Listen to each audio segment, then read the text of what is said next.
Someone in our Premium Ghostwriting Academy asked me recently how my daily and weekly schedule has changed over the years.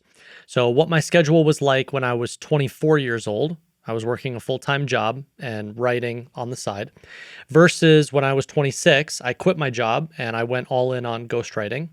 Compared to when I was 27, I started scaling myself into a ghostwriting agency compared to when I was 28. And at that point, I was managing 23 full time writers, editors, salespeople, running a multi seven figure ghostwriting agency. And then compared to when I started Ship 30 with Dicky, and then Typeshare and Category Pirates, and now Premium Ghostwriting Academy, and how today we manage a team of around 20 people that does around $7 million per year as a portfolio of our different writing related businesses. And so, if I'm being totally honest, my routine has changed tremendously over the years. As I'll walk you through, certain years had great routines and other years had horrible routines. And I'm going to end this video explaining some of the things that I've learned going through so many different seasons of life and business over the past 10 years. And real quick, before we dive in, a meta concept I just want to share is the reason people obsess over routines so much is because fundamentally, we all understand that we have the same number of hours in a day. You know, Jeff Bezos doesn't have more hours than you do. He just figured out how to get more out of his hours than you've figured out how to get out of your hours, or I've figured out how to get out of my hours. So we all fundamentally have the same resource. That is, time is the core resource, which means a lot of success comes down to your ability to do three different things. One is know the right things to work on. Another is making the time to work on them, because you might know what they are, but you're just not making the time to do it. And then third is working on the right things in the right order. And this is something that took me a very long time to understand. A mentor of mine used to say all the time, if you give 10 entrepreneurs the same resources, they might all start in the same place, but they will end up in radically different places and unlock completely different outcomes from each other. 5 will go bankrupt, 2 will build okay businesses, 2 will build really incredible businesses, and 1 will become a billionaire. But they all started in the same place and they were all given the same resources. But because each person chooses to work on different things, and more importantly, chooses to work on things in a different order, that is what allows them to unlock outsized returns. And so whenever you hear people talking about what is the perfect routine, first of all, there is no perfect routine. Second of all, the routine that works for one person might not work for someone else. And third of all, the goal is actually not really to build a routine. The goal is to figure out those three things. What is the right thing to work on right now? How do I make sure that I create the time to work on it? And then what is the next correct thing? Am I doing these things in the right order? And the order matters. It matters more than speed. It matters more than anything else. And so I'm going to walk you through these different routines and schedules that I had over the past decade so that you'll start to see how things changed depending on what I felt was necessary or the priority at that time. So let's go back to age 24. So this was 2014. My schedule at the time was extremely rigid. So what it looked like was wake up around 6:30 in the morning, shower, get ready as quickly as possible. I was really into meditation at the time, so I would always try and do at least a 10-minute meditation every morning. It was very important to me in that life chapter, and I was really interested in it. I wanted to be sitting down and eating breakfast by 7 a.m., usually something very simple like a bowl of oatmeal. It took me 2 minutes to make, At the time, I didn't have internet in my apartment.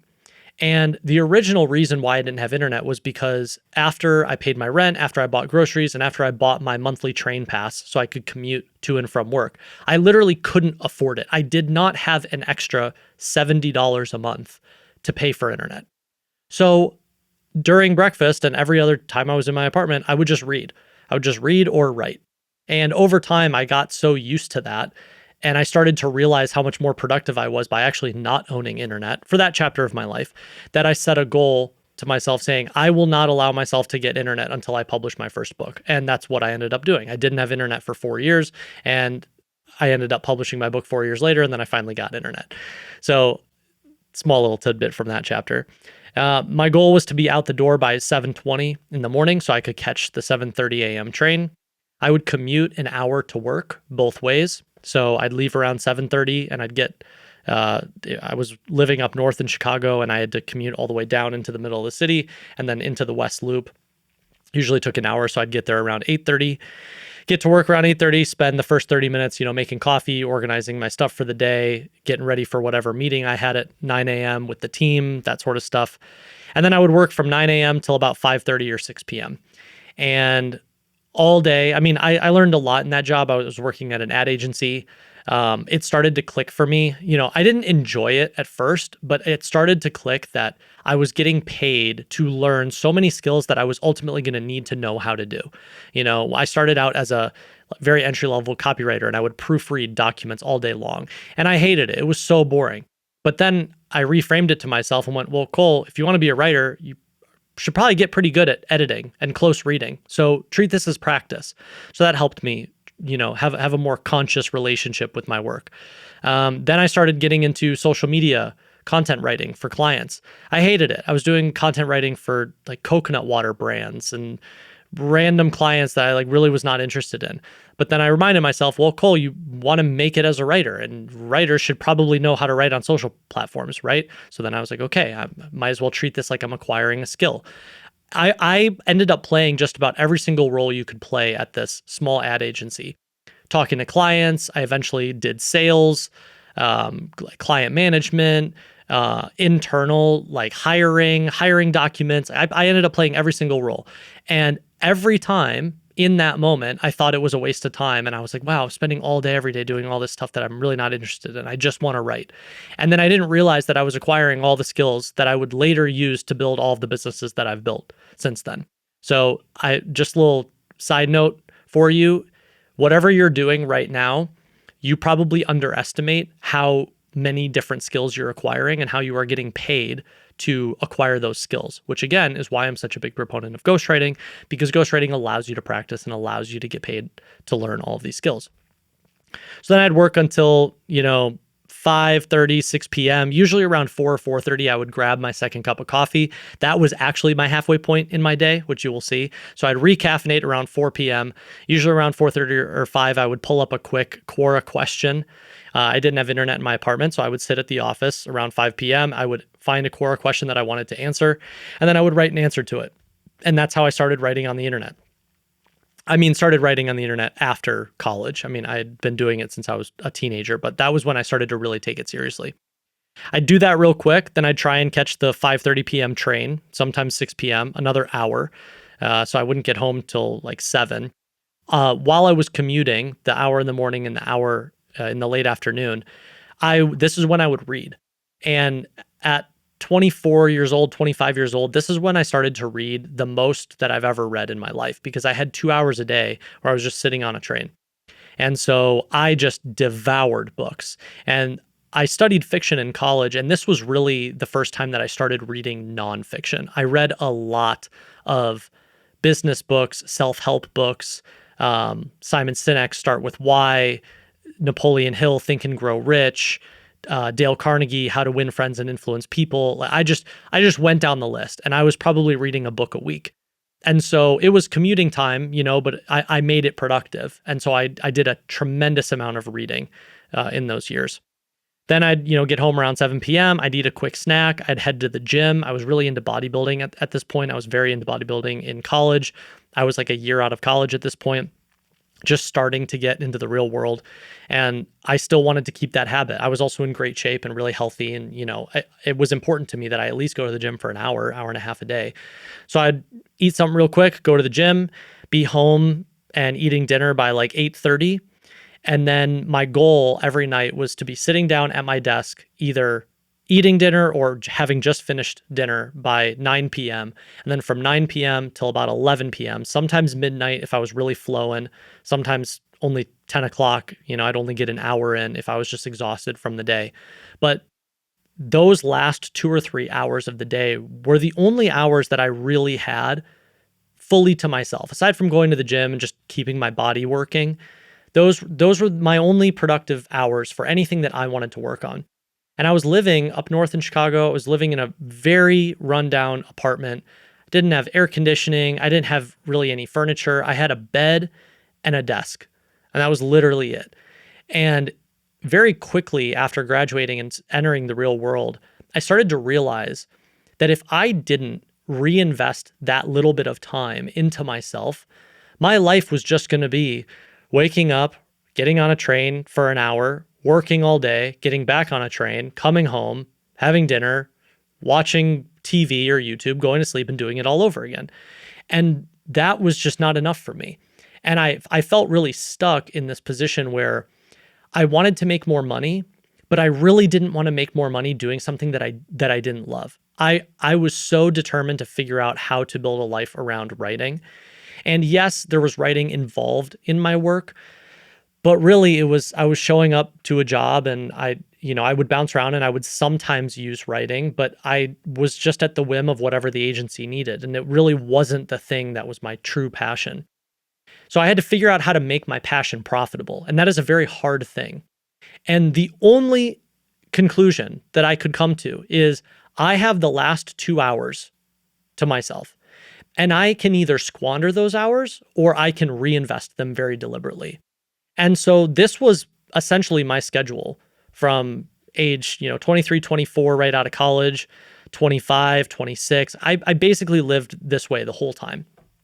And my whole goal every single day, it was like I would wake up and the whole day was just, I have to get through this, I have to get through this, I have to get through this, all the way until 9 p.m. And then I could sit down and go, now I can do my writing.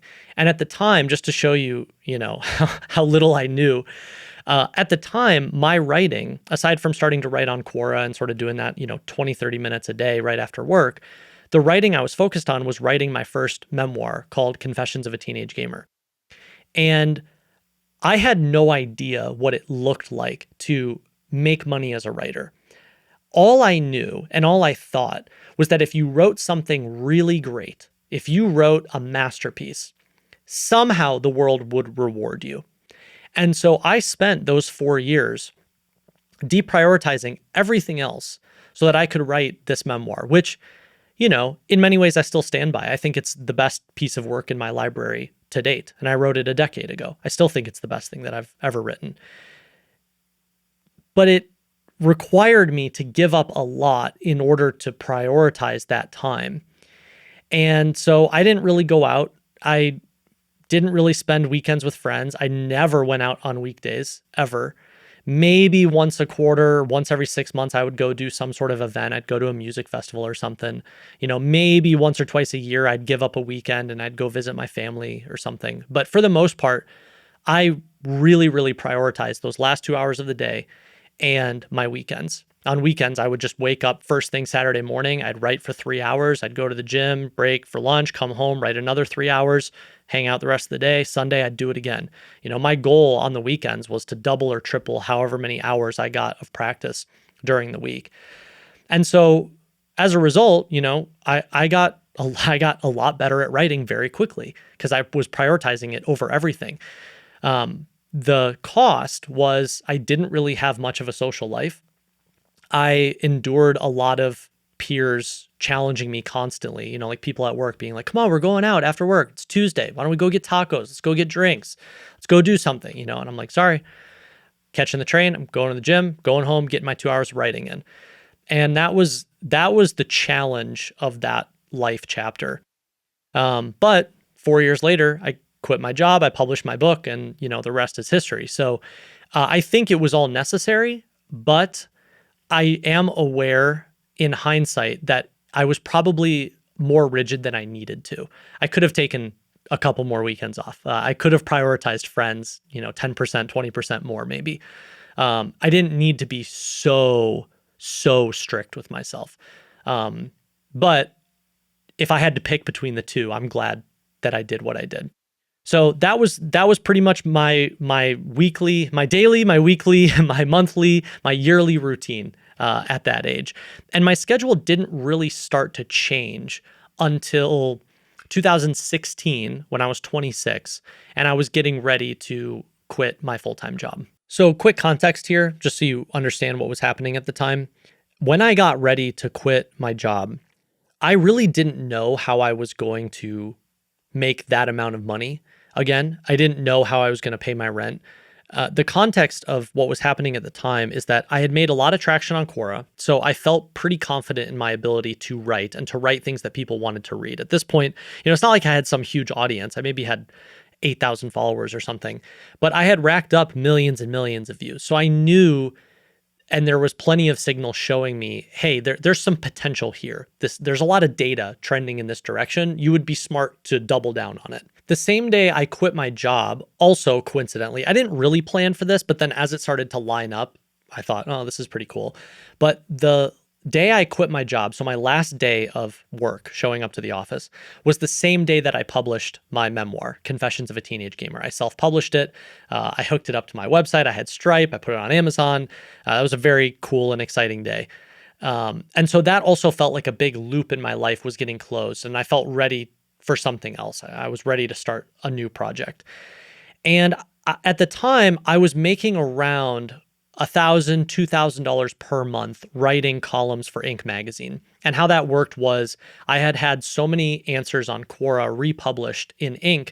that they offered to give me my own column. And at the time, they paid their top columnists per page view. It was something like a penny per page view.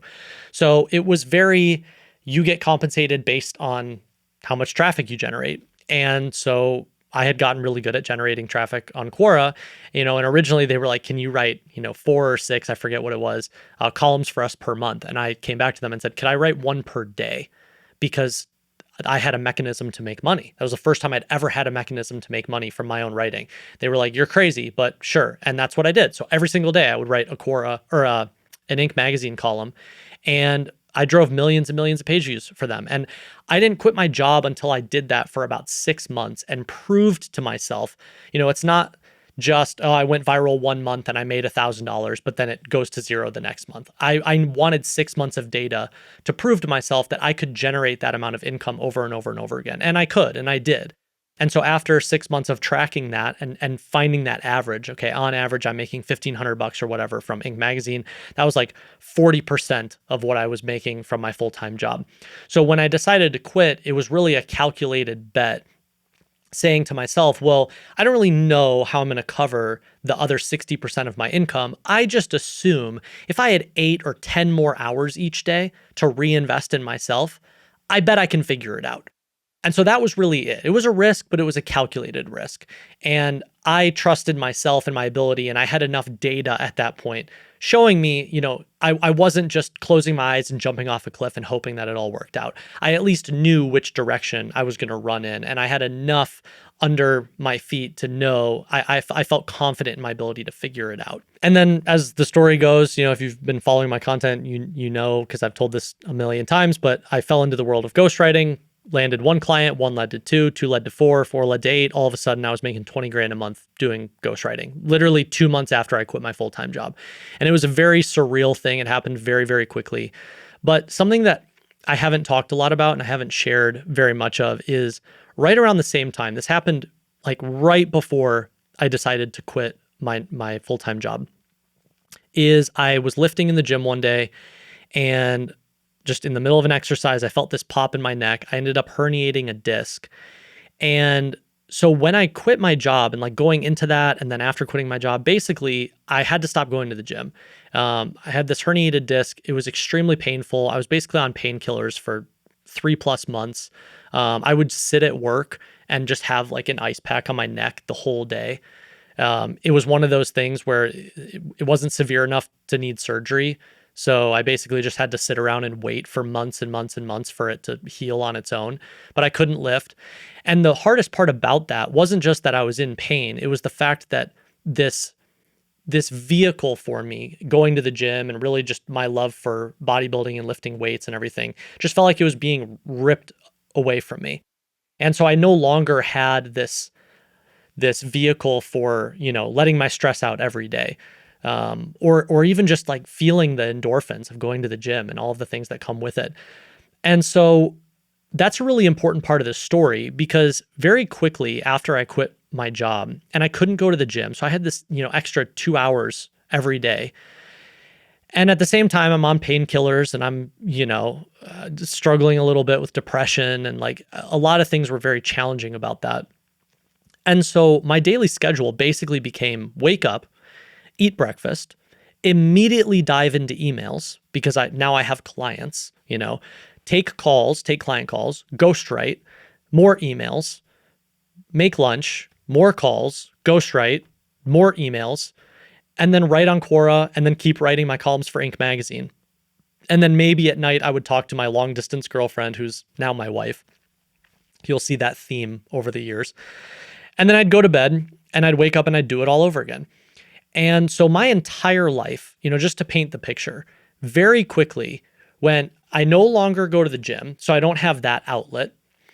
I'm not going to the gym, so I'm not seeing my gym friends. So I don't have my literally the only thing even resembling a social life.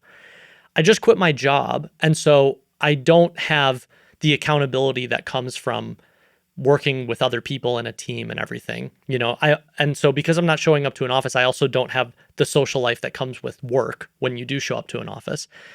And so every single day was just me and my girlfriend at the time was long distance. I was in Chicago, she was in Arizona.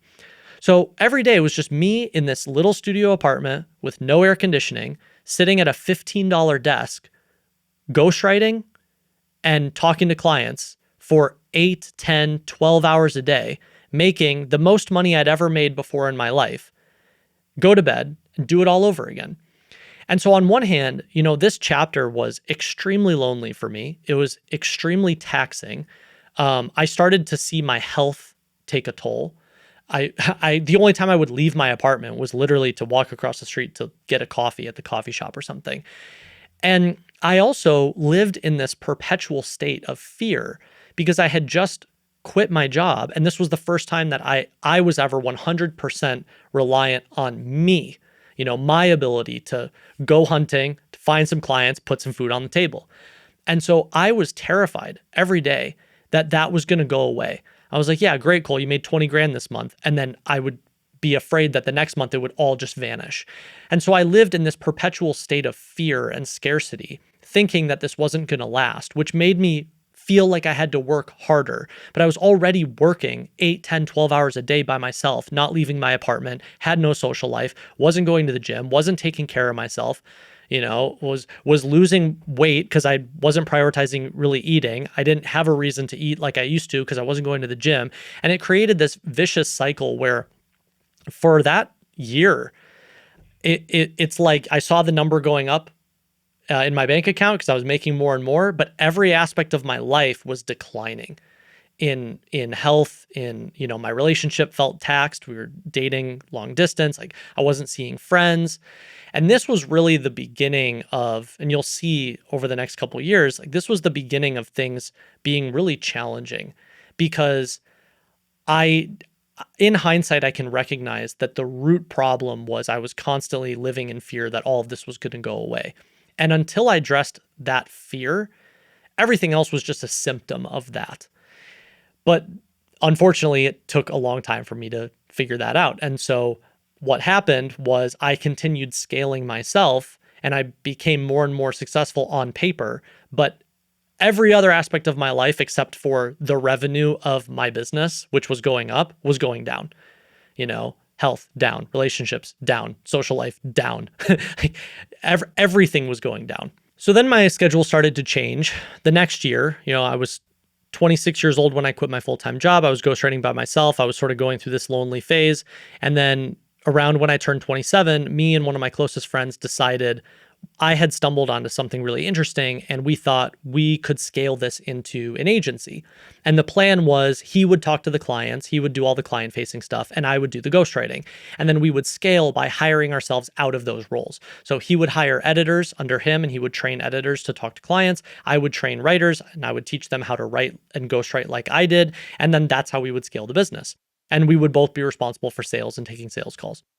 And so that's what we did. In the first 12 months, it went from just me and him playing this role of editor and ghostwriter to around a team of about 10 full-time people and probably 30 or 40 clients at a given time. And we were doing over $1 million a year in revenue as a ghostwriting agency. And at the time, my the joke I like to say is that my schedule at the time was basically wake up, good luck, go to sleep, do it all over again. And what I mean by good luck is there was no routine. I basically woke up every single day and just reacted. I would wake up and one day it would be 8 sales calls in a row. The next day it would be reading client pieces and playing quality control for writers. The next day I would have 2 podcasts that I was talking on, or I would be getting on a plane to go fly to some other city to speak at an event, and then I'd fly back the next day. Some days I'd be interviewing potential people to hire. Other days I'd be training the people that we just hired. So every single day really didn't have rhyme or reason to it. It was just pure reactionary behavior.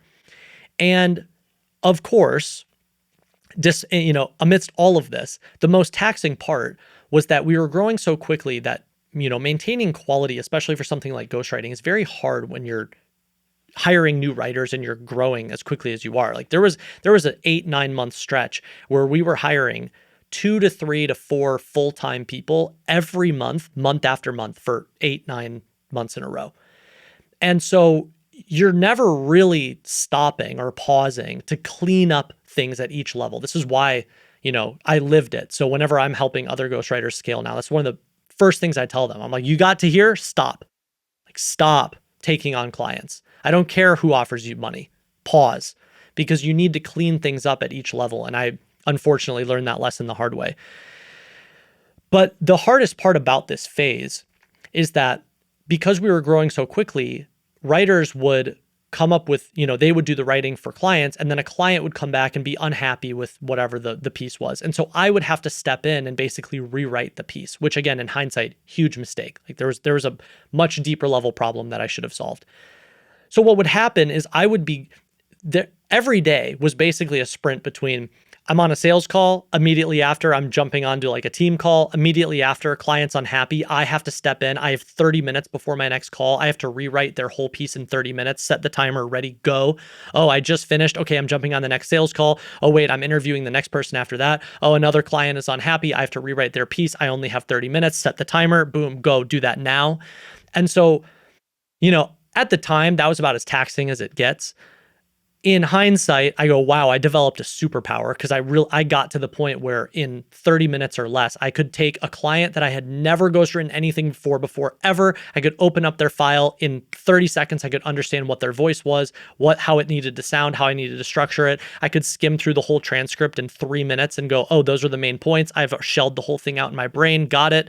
And I could write the whole thing in less than 30 minutes and then immediately jump onto my next call. And so I don't know that I would recommend that. I think that was a very taxing way of acquiring some of those skills, but it ended up becoming a superpower for me because that was my day every day for like 2 years. And it was brutal and my health suffered. And, I ended up getting so stressed that I ended up in the hospital with shingles. And that was one of those moments where I had to go, okay, something about this isn't working. Like you have to chill out. I was also living in LA at the time. So I was on the West Coast, and that meant I was always 3 hours behind. So I would wake up at 6 a.m. and immediately my phone would have 100 notifications and Slack messages and emails from clients and everything. I would frequently be taking calls starting at 7 a.m., but I worked until 10 or 11 p.m. the night before. And so I didn't have time for breakfast. And I became a caffeine addicted, just cliche entrepreneur. And it was a problem. And this is pretty much how things went through age 28 and 29. And in hindsight, it was so unhealthy. And the biggest problem was that our agency kept growing. So on paper, we were crushing it. We were growing. We were growing so quickly that we could have applied for whatever Forbes or Inc. magazines, like fastest growing companies each year. And we contemplated it because we were like, well, we meet all the criteria. We're growing like crazy. And so on paper, I looked like a quote unquote successful entrepreneur, which is so stupid to look back on. But really, everything else in my life was a net negative. I had lost all the muscle that I built after 7 years of bodybuilding, which killed me. I was completely addicted to caffeine. I couldn't survive the day without 2 or 3 cups of coffee, morning, afternoon, and into the evening. I never prioritized getting help on my shoulder or my, where I had this herniated disc. I lived in a constant state of just mild pain. And it was such a weird feeling to sit with because I should have been proud of myself, but I really wasn't. I was just stressed all the time. And again, like I said, my entire life was just wake up, react to whatever's happening, eat dinner, go to sleep, do it all over again. And unfortunately, this didn't really change until the end of 2019. So right before I turned 30 years old. And basically after building and running this agency for 2.5, 3 years, my co-founder and I just realized we needed to scale things back. We had grown way too quickly. In many ways, we sort of felt like it wasn't salvageable. We could have maybe cut the team in half and tried to go back to a smaller scale, but we were so burned out that we just thought, if we're going to ever do something like this again, we almost need to start over. And so very hard decision, but we decided that we were going to let the whole team go and essentially fire 90% of our clients, which very weirdly ended up being, I think, the right decision because 5 months later, COVID hit, and that would have had just a massively negative impact on our business. And so that's when I started to prioritize myself again. I said, I'm not going to focus on really making money in this chapter. I'm going to reel things back. I'm going to get back to the basics. I'm going to build a new routine. So all through COVID, I basically would ghostwrite for a couple clients in the morning, just enough for me and my co-founder at the time to pay our rent and save a little bit of money. In the afternoon, I got back to my own writing. So I started working on my next book, The Art and Business of Online Writing. And then I'd go to the gym and start to prioritize my health again, hang out with my girlfriend. We had just moved in together. And that was it. It was very simple. This chapter of life, especially going into COVID, was really not about making money or scaling my earnings. What it was really about was getting back to a place where I wasn't in a constant state of stress and anxiety and fear and feeling like I had to keep growing this business, even though every time it would grow further, it was a net negative on my life. And so that's what I did. And for that whole year and a half, I basically just deprioritized business goals and got back to my own writing. And this was really the beginning of, I think, the second act and everything that came after this. So around the end of 2020, so right around me turning 31, that's when I started to ramp things up again. So at the beginning of 2021, I started 2 new businesses. One is Ship 30 for 30 with Dickie, and another was Category Pirates with Christopher and Eddie. And if I'm being completely honest, I was very apprehensive about doing both of these projects. I saw potential. They both excited me clearly because I ended up doing them. But there was a part of me that really felt, it was almost like PTSD from my first business. And I really felt like if I was going to do it again, I wanted to be very careful not to make the same mistakes. And so even though both of these businesses grew very quickly, at the time, I felt like I was taking it slow because my biggest problem building my agency was that it was like I understood how to grow things. And so I just grew to infinity. I just kept growing as fast as possible. So this was one of those moments where I really had to slow down and reflect on the mistakes that I had made and tell myself, okay, if you're going to do this again, you have to do things differently. And you have to have a different North Star, a different compass, so that you're not driven by the same things, which required, a lot of reflection, a lot of journaling, a lot of therapy. I'm a huge proponent of therapy. I've been in weekly therapy for 12 years. And so if I look at what happened from there, so much of it wasn't really business insight. It was really personal and life insight and realizing, what did I need to feel good? What was inspiring to me? What was sustainable for me? What were the things that I could do day after day after day and not get burned out by them? What sort of businesses did I want to build? And so as I went into both of those ventures, I didn't really know where they were going to go. I just felt like as long as I was enjoying the journey, I was game to work the next day on it. And that first year, I had no big expectations for either one. I just kept spending time on them, kept enjoying the time I was spending, kept seeing them grow, didn't feel like the growth was costing me and making me have to give things up where that would put me in an unhealthy spot again. So I would keep working on them, and then they would keep growing. And it was a very, very natural process. But I was still ghostwriting at the time, because that's how I was paying my bills in the beginning. And Ship 30, wasn't making any money month 1, month 2, month 3. Category Pirates wasn't making any money for the first couple months. So really I was ghostwriting and then doing these other bets and just saying, well, we'll see how they pan out. And so I would ghostwrite usually for 1 or 2 clients each morning. And then in the afternoon, about 3 days per week, I'd work on Ship 30. And the other 2 days per week, I'd work on Category Pirates. And then I would just keep prioritizing, like getting back to the gym slowly but surely, usually every day around 5, 6 p.m. And that worked really well for a while. Again, I was not making a ton of money in the beginning, but a year later, those slow and steady habits built Ship 30 into the fastest growing writing community and challenge on the internet. We did over $1 million in revenue by the end of that first year. And Category Pirates, again, slow to start, but a year later was a top 5 business paid newsletter on Substack. And it wasn't making as much as Ship 30, but it was trending in an interesting direction. And then, like over the course of that year, as things ramped up, my weekends, I started working more on weekends. I had finished The Art and Business of Online Writing. I published that book. I started working on the next one. I began to feel more comfortable and confident pushing myself again, but within reason, and sort of learning all of these things that I had learned. But as you'll notice, a lot of these quote unquote schedules are very simple. And the whole goal and what I ended up learning is that the simpler the schedule, the more progress you can make. You want to work on fewer things. And so after this year, this was one of the big decisions that I had to make, is that I was starting to feel like I was getting pulled in different directions. So then in 2022, I moved to Miami so that Dickie and I could work together in person. And 2022 was really the year that I started to dial in my schedule. I was working very hard and I was juggling a lot, but I was also starting to feel really healthy again. And it was the first time that I was starting to feel like myself in my body again ever since that injury.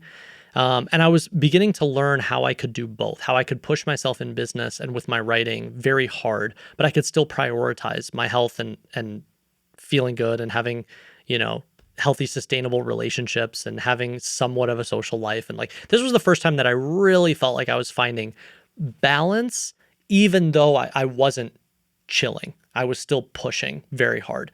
And so for almost that entire year, I had the same schedule. I would basically wake up, have breakfast, meet up with Dickie in the morning. There was a period in Miami where we were getting together every single day. Then we would, spend all day building something new in Ship 30, and or we would be building while running a cohort, which was taxing in its own way. I'd work until around 4 p.m. And then that's when I would go to the gym. And this was the moment I decided to make a really big investment in my health. So when I moved to Miami, I hired a personal trainer, a physical therapist, and I got stem cells injected in my shoulder to help heal a bunch of the torn, I had a torn labrum and a bunch of other things that happened as a result of herniating this disc. And just to be fully transparent here, these were, they weren't massive, but they were sizable investments in my health. And at the time, it's not like I was making crazy money. I felt these investments in my health. I just had gotten to a point where I realized that the return on investing in my health was so much higher than whatever it would have given me or made me if I had taken that extra $1,000 a month or whatever it was and put it into Apple stock or something. And this was the first time really in my life where I made that sort of decision. Like all before this, I just erred on the side of I'm not going to take care of myself. And I'm going to take the extra $1,000 a month and say, oh, wow, I'm saving an extra $1,000 a month. And it was all about money and making money and saving money and investing money. And it took me a long time to realize that, you are the most valuable part of your business, and your health is really what allows you to work A, the hardest, and B, the most productively. And so at the time, this felt like a big investment. And a year later, it completely changed my life. I finally was starting to feel strong again. I finally starting to feel healthy again. Physical therapy helped me completely fix my shoulder, which had been in pain for 7 years. Stem cells healed the torn labrum. Like really, really insane progress happened in that year. But it required me to prioritize it, not just from a time perspective, but also from a financial perspective. And no surprise, it made me way happier. It made me a lot more productive, and it ultimately allowed me to make way more money. So it was a significantly ROI positive decision. But at the time, it felt like a risk, which just seems so silly in hindsight. Then I really prioritized, 4 p.m. every single day. I was taking care of my health. Get home around 5:30 or 6 p.m. I'd close loops for the day. So I'd be on Slack from 6 to 7 p.m. roughly. I'd sit down for dinner around 7 p.m. with my dog and fiance, who's now my wife. And then from 8 p.m. to 10 p.m., usually most nights I would work on Category Pirates. And then on the weekends, I'd, get ahead on Ship 30 things. I'd do personal writing, or I'd catch up on Category Pirate stuff that had, gotten deprioritized throughout the week. Because Ship 30 was definitely the number one priority. And then Category Pirates was like the number two fun side hustle thing that I had going on the side. And all of that led up to, in 2023, I basically realized that I had to make a decision. So at this point, Ship 30 had grown to several $1 million in revenue, but Category Pirates had also grown in revenue. And Category Pirates had a really unique model where we had a paid newsletter as the engine. People would subscribe to read Category Pirates. Then we created other revenue streams by republishing all of our paid newsletters into books on Amazon. And then people would read the paid newsletter and read the books, and usually it'd be an entrepreneur or business owner or CEO or someone, and they would go, I love your content. Can you help us with our category design? And this is the world that Christopher and Eddie both came from. They came from the world of consulting and advising. I had a good amount of experience doing that when I was living in LA. I was an advisor on, I can't tell you how many different crypto projects, and companies would give me equity in exchange for helping them with their messaging and stuff like that. So I wasn't new to the model, but they had significantly more credibility than I did. They had just been doing it longer, and they had been doing it with way bigger companies. And we started doing a couple deals. Some were equity, some were in cash, and we would help companies with their category design. And these were really big deals. These were not like pay me 10 grand and I'll help you with your category design. This was, give us $1 million worth of equity, or give us $2 million worth of cash, and then we will go do this for you. And it became clear to me that I couldn't do both. I could not scale Ship 30 and scale that business with Dickie and scale this consulting business with Christopher and Eddie. And to make a long story short, essentially I had to make a decision. I don't think that there was really a right or a wrong answer. I think both businesses were very lucrative at the time and could have been extremely lucrative. It really came down to who I wanted to work with and what type of work I wanted to do. And as I thought about it, the synergy between Dickie and I, and me, Dickie and Daniel, and now our whole team is just unlike anything I've really ever had before. And I just knew I was never going to give that up. But then on top of that, I was just really not interested in doing services and consulting like that. I knew both businesses have different problems. It's just a question of which bag of problems do you want. And I much preferred the bag of problems that we had building digital products than the bag of problems that come with working with, CEOs and consulting and telling them how to run their company. The short answer of why is because with our businesses, I can take all the things I know and just deploy them into our businesses. When you're consulting for other people, you know what the right answer is and you know what they should do, but that doesn't mean they're going to listen. And so much of the work is you telling them, hey, if you go do this, this will work and you will be successful. And then them giving you every reason why they don't want to listen to you. And so you just have to tolerate that. And a lot of times they don't even do anything with the strategy that you give them. I was like, I don't want to make money that way. That's annoying. So I made the hard decision, and I told Christopher and Eddie, I have to pick. I want to build Ship 30 and what I've got going on with Dickie. And so I exited that business. Christopher and Eddie bought me out. I hired someone to replace me in that business to take over the writing of the newsletter. And at the time, just to be transparent, choosing and making that decision meant taking a 30% haircut on my monthly earnings because Category Pirates was paying me a decent amount of money. And so by me choosing to exit the business, that fundamentally meant that I had to take one step back in order to take two steps forward. And as a small side note, that decision is something that I find a lot of people struggle with. Whenever I was talking through this decision at the time, as I was thinking, how do I do this? And my income's going to go down by 30, 40% overnight. I don't want to do that. I'm going to have to, eat gravel for the next 6 months until Ship 30 and our business sort of grows to the next level. There was a lot about that decision that was hard.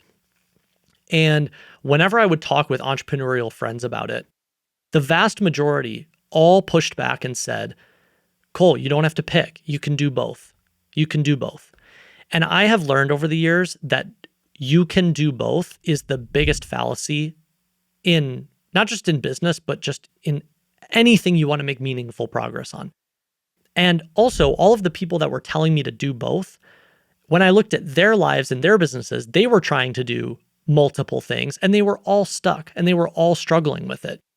Meanwhile, the entrepreneurs in my network that I would talk to that were way more successful than me, they all understood the decision and they all agreed. So, the entrepreneur doing $1 million a year was like, Cole, you can do both. The entrepreneur doing $100 million a year was like, Cole, that's the right decision. It's going to suck in the short term, but it's the right one in the long run. And so just observing that gave me the answer. And so I exited the business. I doubled down on building with Dickie. And I just accepted that my income was going to go down in the short term. But 6 months later, right after that is when we built PGA. And 6 months later, PGA had completely eclipsed what I was doing with Category Pirates, and it had eclipsed what Ship 30 was doing. And PGA became our core business. So it was the right decision. It just required taking a step back to take two steps forward. And I find that broadly speaking, when you're looking at routines and you're looking at how to optimize your life, that decision is the thing that people struggle with. They really, really struggle with the short-term loss for longer term gain. And oftentimes it's not even as long as you think. It's not like you have to wait 6 years for things to change. It's like 6 months or less, but there's discomfort in that. And if you want to continue leveling up in anything that's entrepreneurial, that is part of what's necessary. And so my daily routine since then, since the beginning of 2023 has basically been the same. I wake up around 6:30 a.m. I'm at my desk by 8. Most days now, I batch all of my calls in the mornings. So I'll have calls from 8 a.m. to 10 a.m. or 11 a.m., quick break for lunch. And then my goal is to do deep work from noon to about 4 p.m. If I can get those deep work chunks in 4 hours a day, I can make really meaningful progress in the business. And in the mornings, we have a larger team now. We have a team of like 20 people. So I just have to have calls, and that's just part of running a business at that size that keeps growing. Then I'll break around 4 p.m. I'll go to the gym and or physical therapy. I've been keeping that as a habit. Even though I don't technically need it anymore, I just keep it. I go get scraped, or I go get cupping on my shoulder, or I get dry needled just to stay healthy and stay proactive. Then I'm home by 6. I'll close loops from 6 to 7 p.m. I'll go through Slack, any lingering emails, make sure I'm not the bottleneck for anybody.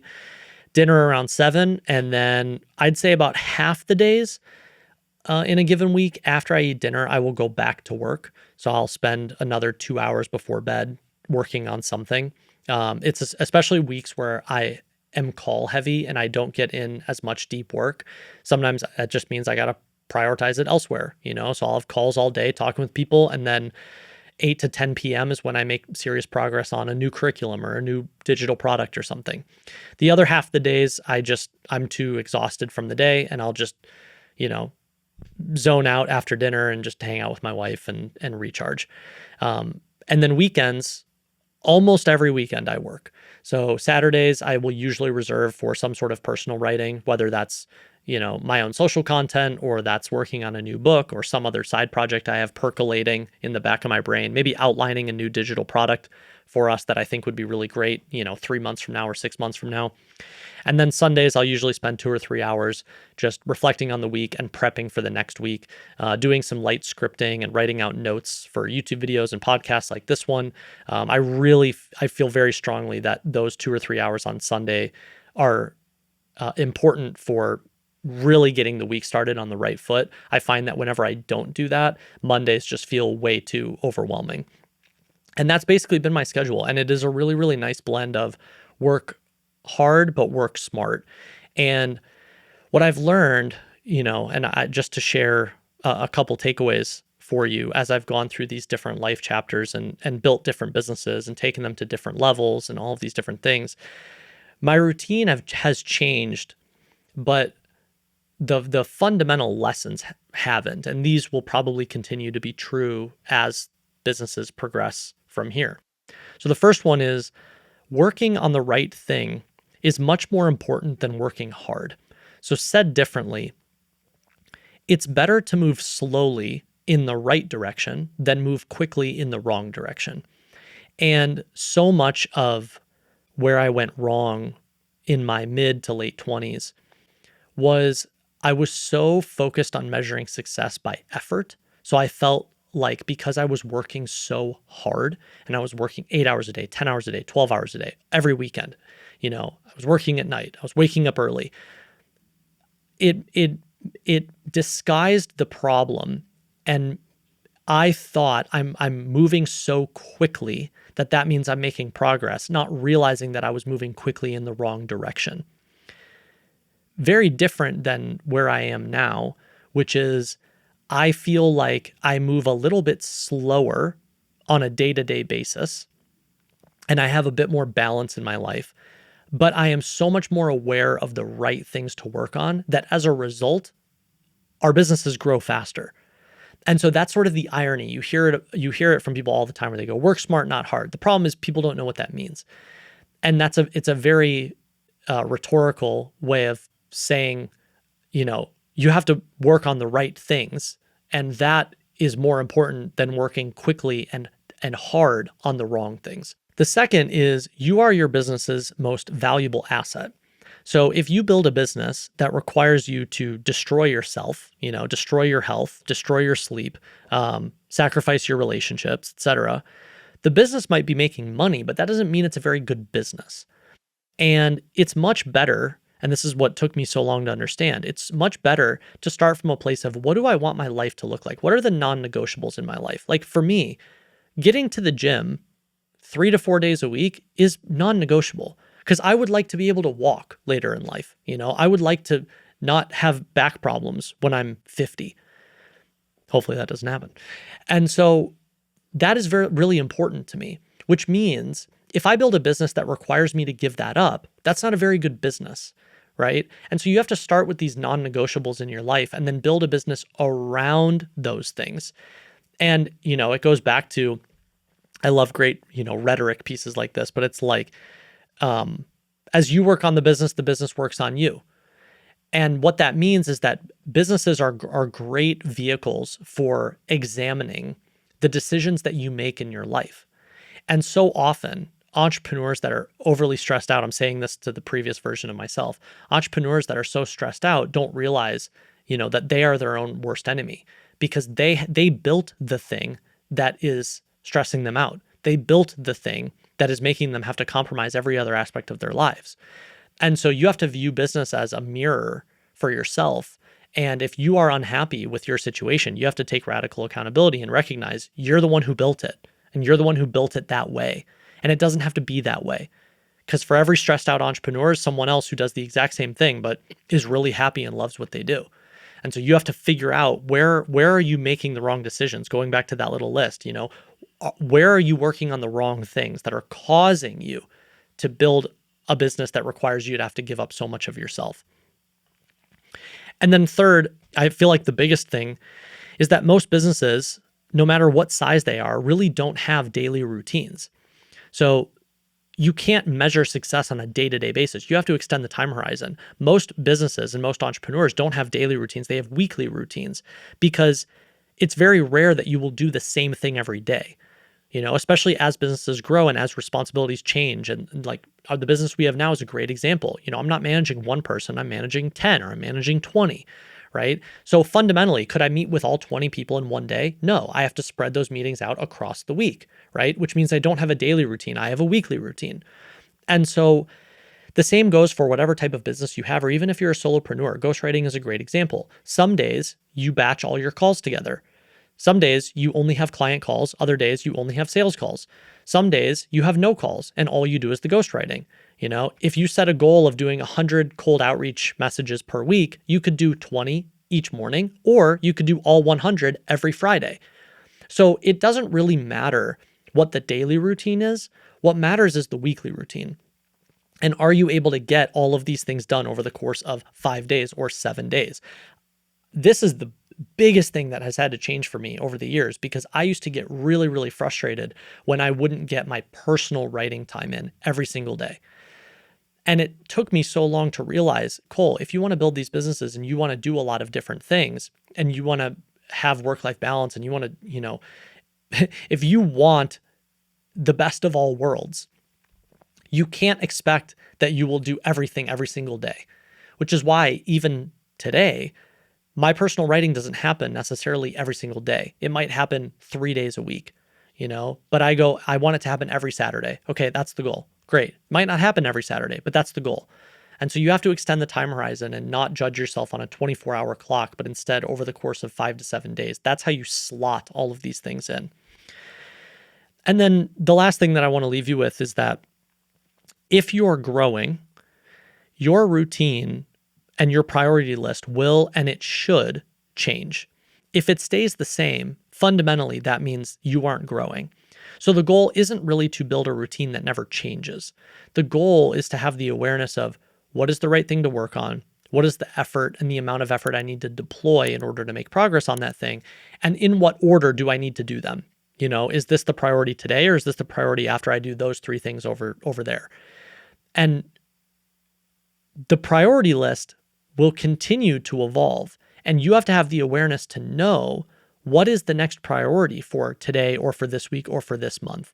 And it is the person who continues to work on the right things, AKA the next bottleneck in the business, that makes the most progress, even if they're not the one working 12 hours a day. And if you take nothing else away from all of this, it's that effort is not the measure for success. It's, are you working on the right thing? Again, it's better to move slowly in the right direction rather than quickly in the wrong direction. And, you will have periods, I still go through this, you will have periods where you need to work really, really hard for a day or really, really hard for a week. Or for 1 week, you go, I guess I'm not going to the gym this week because this is the priority and we just got to get it done. And so you can do that for short sprints. And I would encourage you to do it when it's necessary. But recognize that those are deliberate decisions. And as long as that doesn't become your baseline, and that's not in order for my business to work, I have to sacrifice myself every single day, it's okay. The problem is when all of those bad habits create your baseline and then you have no control over your life and you are just reacting to everything. So I hope this was helpful for you. It was really interesting too for me to retrace the past decade and how these different routines have changed. But again, the big thing is that the perfect daily and weekly routine doesn't exist. You have to figure out what that looks like for you. And the most important thing is that you're working on the right things.